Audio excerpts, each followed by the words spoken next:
అండి ఈరోజు మినీ వ్లాగ్లో నా ఈవినింగ్ రొటీన్ అయితే మీతో షేర్ చేసుకుంటానండి. చాలా రోజుల నుంచి కిచెన్లో ఉండే గ్రోసరీస్ డబ్బాలన్నీ కూడా క్లీన్ చేసుకుందాం అనుకుంటూ ఉన్నాను. ఈ మధ్య మా ఇంటి పని అయితే జరిగింది కదా, ఇంక ఇంట్లో అన్ని డబ్బాలన్నీ కూడా దుమ్ము పట్టిపోయి ఉన్నాయన్నమాట. అయితే క్లీన్ చేసుకుందామంటే నాకు అసలు టైమే కుదరలేదు. ఎందుకంటే ఇంట్లో పని చేసుకోవాలి, పిల్లల్ని చూసుకోవాలి, అలాగే హోమ్లో అవ్వతాతలకి వంట చేయాలి. ఇన్ని పనుల వల్ల చాలా టయర్డ్గా అనిపిస్తూ వచ్చిందనమాట. అందువల్ల ఇన్ని రోజులు ఆ పని అయితే కుదరలేదు. ఇంక ఈరోజు అయితే క్లీన్ చేసుకుందామని చెప్పేసి ఇంకా పని అయితే పెట్టుకున్నాను. ఈలోపు నేనైతే అప్పుడప్పుడు మనీ సేవ్ చేసుకొని మీషోలో గ్లాస్వేర్ డబ్బాలు అయితే తీసుకున్నాను అనమాట. 2 రకాలు. అవి ఏంటనేది నెక్స్ట్ వీడియోలో షేర్ చేసుకుంటాను. వాటిని కూడా క్లీన్ చేసి పక్కనైతే పెట్టుకున్నాను. ఇంకా పిల్లలు అయితే స్కూల్ నుంచి వచ్చేసారు. వాళ్ళ కోసమని ఈవినింగ్ స్నాక్స్లోకి పొట్టు మినపప్పుతోటి గారెలు అయితే చేశానండి. మధ్యాహ్నమే మినపప్పు అయితే నానబెట్టి పెట్టుకున్నాను. ఇంకా పల్లీ చట్నీతోటి పిల్లలకైతే తినిపించాను.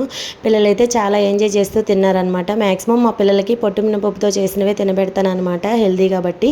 మీరు కూడా టేస్ట్ చేసి ఎలా ఉందో కమెంట్ చేయండి. వీడియో నచ్చితే లైక్ చేయండి. బాయ్.